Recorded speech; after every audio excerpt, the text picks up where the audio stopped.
Can I learn English in 30 days? Learning a language takes time and effort, and it's unlikely that you can become fluent in English in just 30 days.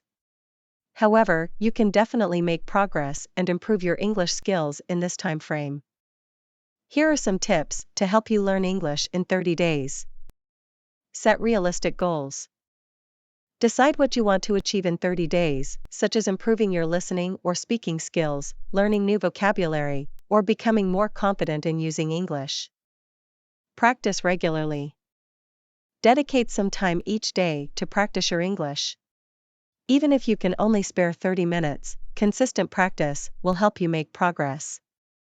Focus on the basics. Start with the basics of English, such as grammar, vocabulary, and pronunciation. Make sure you understand the fundamentals before moving on to more advanced topics. Use resources.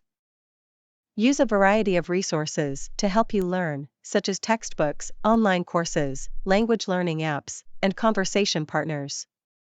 Be patient and persistent. Learning a language takes time and effort, so don't get discouraged if you don't see results immediately. Stay motivated and keep practicing. Remember, learning English in 30 days is a challenge, but with dedication and effort, you can definitely make progress and improve your skills.